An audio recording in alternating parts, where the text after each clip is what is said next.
एक गांव में एक किसान अपनी पत्नी के साथ रहता था। एक दिन वह किसान अपने खेतों की तरफ जा रहा था। तभी उसे एक गड्ढे में से आवाज आती है। ये कैसी आवाज है? लगता है कुत्ता का बच्चा है। यह मुसीबत में है, नहीं तो ये मर जाएगा।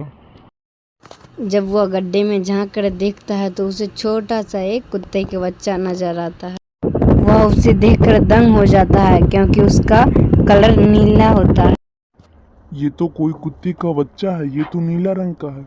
मैंने तो कभी आज तक अपने जीवन में नीला रंग का कुत्ता नहीं देखा। इसे घर ले चलता हूँ। सुमन तो इसे देख के बहुत खुश हो जाएगी। फिर वह गड्ढे से कुत्ते को निकालता है और वह अपने घर लेके चला जाता है। अरे सुमन, जल्दी आओ, देखो मैंने तुम्हारे लिए क्या लेके आया हूँ। तभी उसकी पत्नी बाहर आती है और किसान के हाथ में कुत्ते का बच्चा को देखकर चौंक जाती है। हाय, कितना प्यारा कुत्ता है। क्या मैं इसे अपने साथ रख सकता हूँ? आपको ये कुत्ता कहाँ से मिला? मुझे तो बचपन से ही कुत्ते पालने का बहुत शौक है। हाँ हाँ, क्यों नहीं, ये तो मैंने तुम्हारे लिए ही लाया। लेकिन ये आपको मिला कहाँ? मैं खेत की तरफ जा रहा था तो इसे रोने की आवाज आई तो मैंने गया और ले लिया। बातें बंद करो और अभी इसे खाने भी दो। ये बहुत भूखा है। इतना बोलकर वहाँ से किसान चला जाता है और सुमन उसे बहुत देखभाल करती है। वह उसके साथ दिन भर खेलता था और सुमन भी उसे पाकर बहुत खुश थी। वह गांव में आकर्षण का केंद्र था। जब भी वह बाहर निकलता तो सभी गांव वाले उससे देखते, क्योंकि जीवन में सभी गांव वाले ने नीला कुत्ता नहीं देखा था अपने जीवन में। अरे हरिया, देखो ये उसी किसान का पिल्ला है। तूने अपने जीवन में कभी नीला रंग का कुत्ता देखा है? नहीं भाई, मैंने तो अपने जीवन में पहली बार ऐसा कुत्ता देखा है। लेकिन यह अनोखा कुत्ता किसान को मिला कहाँ से? उसकी तो हैसियत नहीं है इतना महंगा कुत्ता खरीदने का। उसे एक गड्ढे में मिला था। मुझे तो लगता है ये जरूर कोई जादुई कुत्ता है। तुम्हें क्या लगता है बाजार में इसकी क्या कीमत होगी? भाई ये तो नायाब चीज है, ये अनोखा है, इसके तो हमें मुंह मांगे कीमत मिलेंगे। अनोखे चीज पे तो हमारा ही हक है। आज हम इसे किसान के घर से हम चुरा लेंगे। रात होने पर किसान और उसकी पत्नी घर में सो रहे होते हैं। तभी लल्लन और हरिया नीलू के घर में घुस जाते हैं और उसे बहलाने फुसलाने लगते हैं। ले ले ले ले बेटा, आ बिस्कुट खा ले, आ खा ले। वह उसे झट से बोरे में कैद कर लेते हैं और वहाँ से 9-2-11 हो जाते हैं और अपने घर पे आते हैं। भाई ये काम तो हो गया और एक काम बचा है, और इसे शहर में जाके बेचना। शुभ काम में देरी काहे? कल सुबह ही हम इसे बोरा में ले जाके और हम बेच देंगे। सुबह होते ही वह उसे बोरा में रखते हैं और बेचने के लिए निकल पड़ते हैं। रास्ते में उसे एक सेठ मिलता है।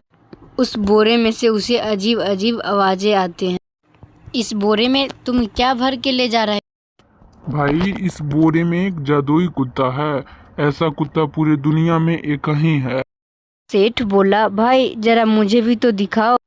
वह कुत्ता को देख के वह चौंक जाता।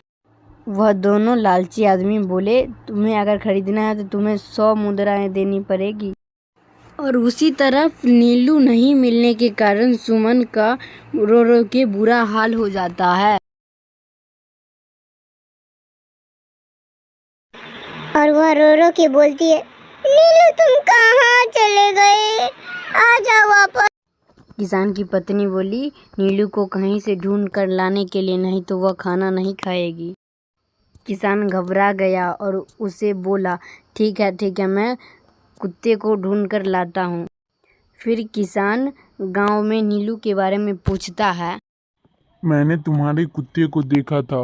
वो लल्लन और हरिया तुम्हारे कुत्ते को बोरे में भर कर ले जा रहे थे। अवश्य ही तुम्हारा कुत्ता ही था। किसान भागता भागता लल्लन के घर जाता। अरे लल्लन और हरिया, मुझे पता चल गया, तुम्ही ने मेरे नीलू को चुराया है।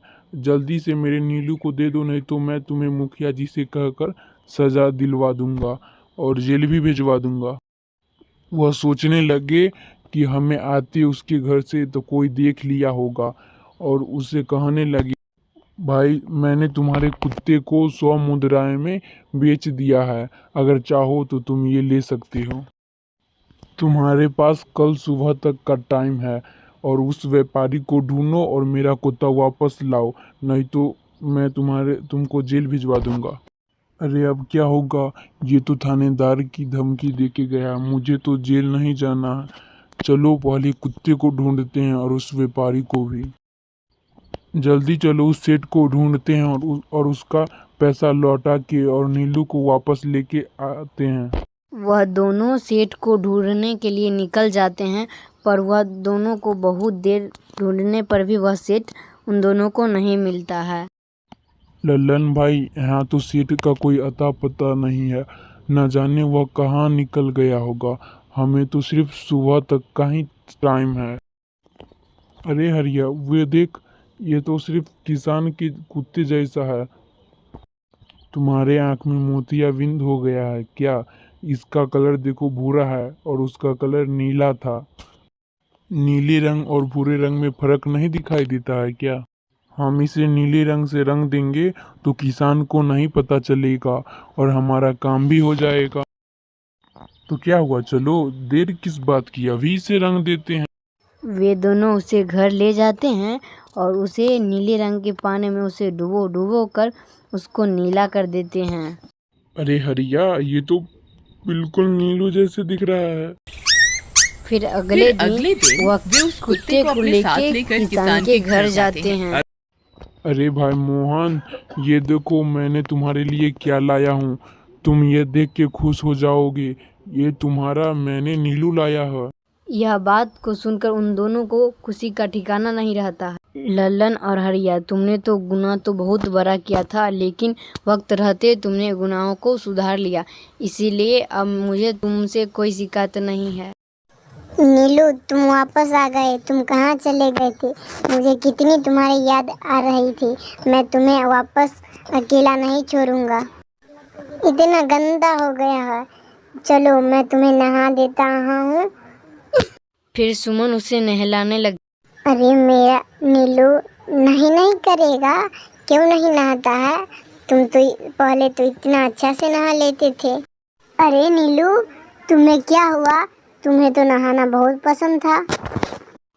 तभी उसका सारा नीला रंग उतरने लगता है। तभी वह कुत्ता गुस्से में आकर सुमन को काट लेता है और वह भाग जाता है। अरे मर गई रे, ये तो मुझे मार डाला। अज्जी, ये देखो मुझे काट ली। मुझे लगता है ये हमारा नीलू नहीं है, देखो इसका सारा रंग ही उतर गया। ये तुमने ठीक नहीं किया लल्लन, मुझसे बुरा कोई नहीं होगा। फिर किसान गुस्से में लल्लन और हरिया के घर जाता है। ए लल्लन, दरवाजा खोल, जल्दी दरवाजा खोल, नहीं तो मैं इसे तोड़ दूंगा। आज तुझे मुझसे कोई नहीं बचा सकता। अरे आज तो मर गया। ये तो वही किसान की आवाज़ है, लगता है हमें इसकी तरकीब के बारे में पता चल गया। अरे क्या हुआ भाई, तुम इतने गुस्से में क्यों हो? तुम्हें क्या लगता है हम बेवकूफ़ हैं जो किसी भी आवारा कुत्ता को नीला रंग चढ़ा के हमें दे दोगे और हम मान लेंगे? भाई मैंने उस सेठ को बहुत ढूंढा पर वह नहीं मिला। अब ये लो मेरे 100 मुद्राएं ले लो, और इससे ज़्यादा अब मैं नहीं कुछ कर सकता। अगर तुम चाहो तो हमें जेल भिजा दो, हम दोनों गलती की सज़ा काटने के लिए तैयार हैं। किसान वह 100 मुद्राएं लेके वापस अपने घर जाता है। माफ़ कर दो सुमन, मैं तुम्हारे नीलू को नहीं ढूंढ पाया। नीलू को बेचने पे उन्हें इतने पैसे मिले हैं जो उन्होंने मुझे दे दिए। उन्हें अपनी गलतियों का बहुत पछतावा। नहीं, हमारा नीलू जरूर आए। कल हम एक काम करेंगे, इन 100 मुद्राओं का भोजन खरीदकर हम गरीबों में बांट देंगे, कहीं से हमारा नीलू वापस आ जाए। अगली सुबह होने पे वे 100 मुद्राओं का भोजन खरीदकर बांटकर चले जाने लगते। तभी उन्हें एक आवाज़ सुनाई देने लगती है। वो दोनों चौंक जाते। अरे ये तो हमारे नीलू का आवाज़ है। नीलू, नीलू तुम कहाँ हो? तभी सामने से नीलू भागता हुआ उनके पास आता है। नीलू तुम कहाँ चले गए थे? मैं तुम्हारे बिन कितनी उदास थी। किसी ने सच ही कहा है, दुआओं में बहुत शक्ति होती है।